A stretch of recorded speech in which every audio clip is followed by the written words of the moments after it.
Hart, thank you very much for taking your time for this interview for the cooperation of the Saloon Magazine and CountryHome.de. First of all, two of you are sisters, and the other one is the cousin. Correct. Did you already sing together when you were children? Yes, this is true, and we actually grew up. We grew up in church and grew up singing. Our grandparents had 17 kids, and there's 108 of us. Right. And so literally everyone sang, and we used to have a kids choir with about 50 or so kids. But Dan always says, again, explain it how early it is you start singing. Oh, I said depending on when you were born and they slapped you on the butt, whatever key you cried in, that's where they put you in the choir. Okay, so it was about that young that we were like that we started singing, and as Trey always says, she said it's kind of like she didn't realize until she grew up that we kind of lived in a music.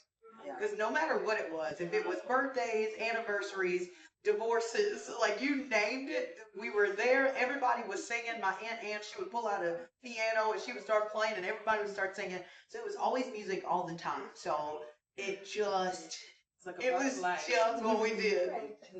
The first time we heard of you via a European press agent was in the fall of 2020, in the middle of the pandemic, when you released your first single here in Europe. Did you run any concerts in Europe by that time? I don't even think we realized. And once we started kind of like getting like feedback on this side, but it was like we were mind blown. So, and I think we were like, maybe one day. At that point, we were like, maybe one day we went, in Austria. Well, that was in 2020. That was the year after. And but I think that, but for me, I think it was the most uncertain time that I think we probably had been in around the world. It was just like we had no idea. And I always say, like, they had all these programs and different things to like help funding for businesses and artists, different things, but it felt like we were always like somewhere in between. Like either we were too new to qualify for this, or didn't have enough this to qualify for this. So really all we knew to do was keep singing, play music. And like when something would shut down, we were just like, what do we do next? Okay, we'll go online and people can Venmo us, and we'll play whatever song you want to play. So we had to find a way to be innovative in the world. And so like there was this world brewing in Europe with our music and stuff. And we kind of, in a way, like we had no idea. We were just trying to like figure out how to survive. And yeah, no, I think. In 2021, you were already inducted into the Next Woman of Country, a CMT campaign to support female country artists to TV and touring. Tell your fans a little bit about what you've experienced as part of this campaign and who you've met through it. Being a part of CMT's Next Women of Country was definitely like a giant honor for us, because like it's a platform that brought life to a lot of the females who are like dominating country music right now, from the Ashley McBrides to the Kelsey Ballerini, and even like it's an organization even that uses other women who have had much success in country music, like Winona Judd and Martina McBride and Trisha Yearwood, that they come and they mentor, and they're like, they give you the insight, and to me, I think that things like that are the most like invaluable. Like that's the stuff that you can't get. You can read every book, but when Trisha Yearwood tells you, look, you got to just hang in there. Okay, I've been through it. I've been through the ups and the downs. It just it kind of boosts you up a little bit. If Trisha tells you, if I can make it, you can make it, then you feel like you can make it. So and it definitely creates a sisterhood that you didn't know that you really needed in the industry. And you have like, you're surrounded by these women who've, like you say, who've gone through it all, and just can relate. Yeah. In 2022, America's Got Talent made you popular and interesting virtually overnight, also to fans outside the actual country music scene. That didn't just influence your career in a positive way, but also maybe your private life, maybe negatively, did it? I wouldn't say negatively. I think now that when we go to like the store, when we go to Walmart or Dollar Store, a lot more people know who we are.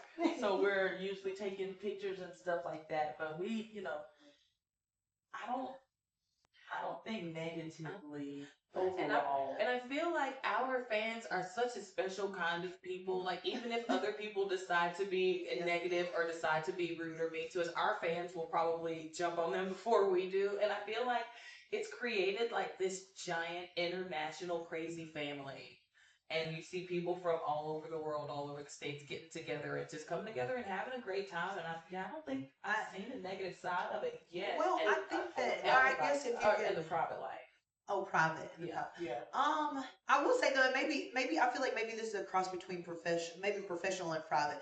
At some point, it all just kind of like starts to blur together, and then it's like your private life is a lot of what people see, what they think, and so with social media, I feel like a lot of it kind of intertwines. But it was like getting in a rocket ship and taking off, and then for us, we were trying to like steer this rocket ship, and we were like trying to keep up with, going to the red carpets, being at these events, being at this, being at that, being at that. And we kind of started to not do the things that we started to get into this for. We started this to say like we want to write music and go bring it to people who can't go out and get it, VAs and nursing homes and like things like that. And so we were kind of missing that aspect. And so the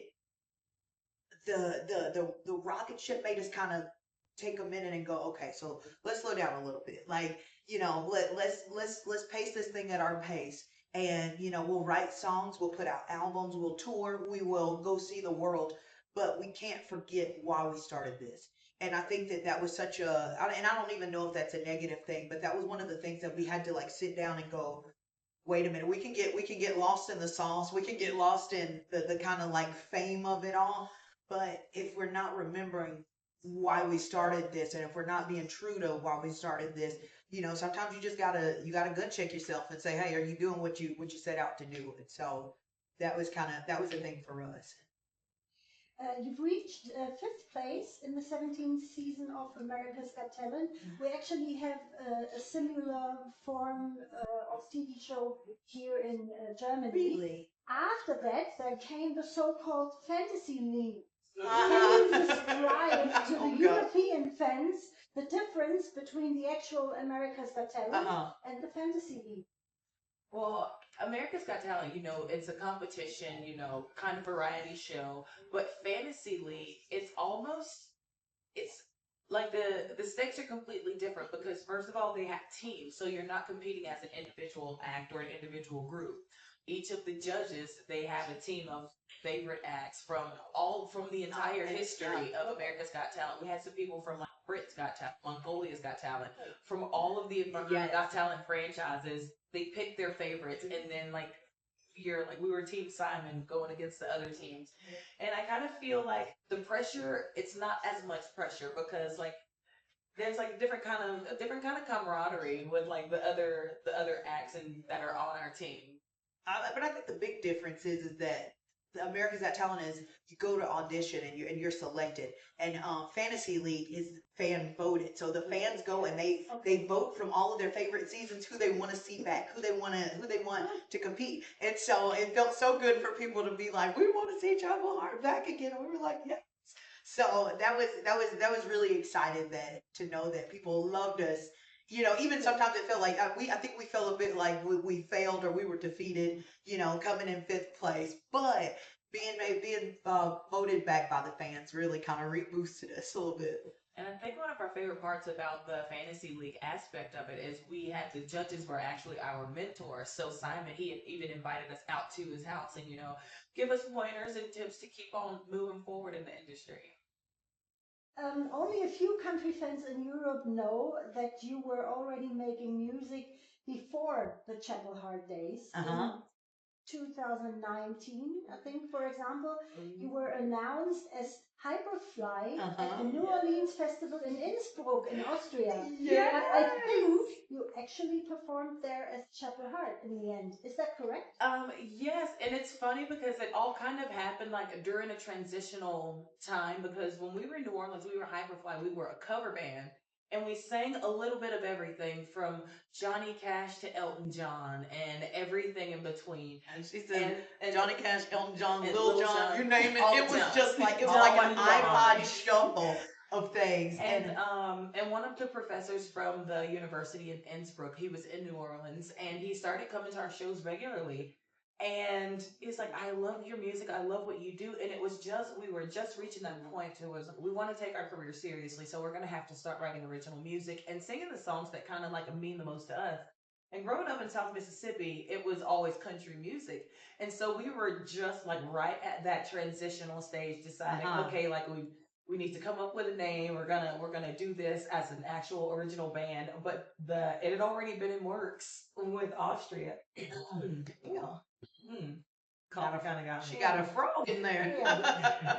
And so, yeah, we started out in like, I still can't believe it. We got into downtown Innsbruck, and there are like bus stops with gosh, that's our face, and they really know who we are. It was our first look into stardom. And I said, well, I got home and I told my mom, I said, Mom, this man was like following us down the street, and he said, will you make photo with my baby? I was like, yes. I was like, Mama, I made it.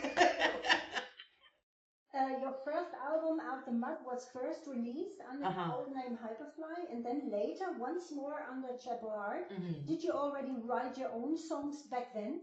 Yes. That was our first go round with original music, and I think it was so nerve wracking because it was the first time we were showing our music to the world, and I think one of the surprising things, maybe like the second or third day, it was raining outside, so we were thinking no one's gonna stick around to buy our little CDs and hang out, and we got off the stage and there was like a line going down the street. It's like they really enjoy it. Yes, Innsbruck was our first look into I think it was when we first realized oh man, people are really listening. Oh man, it just and I don't know. I guess from sitting down writing these songs, and it was funny because we wrote these songs, and how we had to pay for the album was we were playing on Bourbon Street, and so we would play on Thursday, Friday, Saturday, and Sunday, and we would go to the studio on Monday, and our voices were wrecked, but we were like.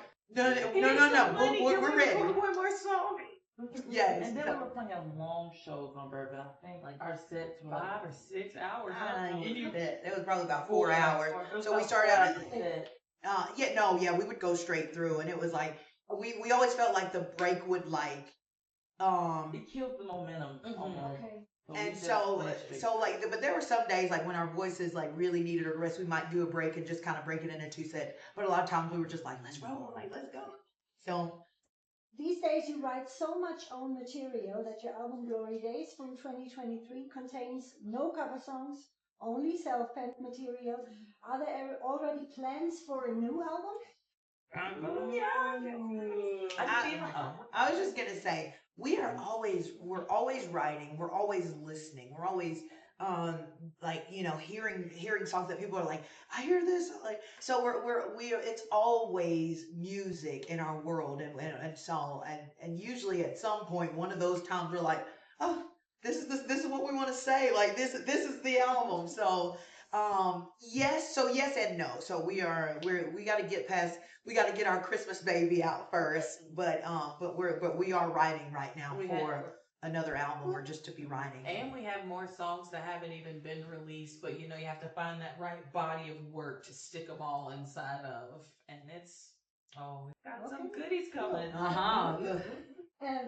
Is there any particular reason why you don't have any more shows here in Europe after your concerts here at the Country Night Gstaad? Normally, when acts from America come to Europe, especially with an invitation to Gstaad, they go to other places like Great Britain, Netherlands, Germany. So we actually just got back from being in London and Glasgow, about, was that like It was a last week? week. Last week. Last We week. did it And last So week. we had to go back to the States. We had a performance there, so we We went played back. the New York State Fair, And then which is came so back. always And then so we exciting. And then came so we back. flew back. So Gstaad is actually the end of our European Okay. run, but Yes. New York was in the middle. Right. So yeah, our routing's crazy, but in a nutshell, we don't know where we are, we don't know what time it is, and we don't know what sleeping schedule we're on, but we are here. Okay, cool. Gotta say so. Thank you ever so much for That- We started going off the rails there at the end, but it was pretty good. Okay. Thank you so much. Thank you for having Yeah. us. Have a great sound check, and we'll see you tonight at the show. All right.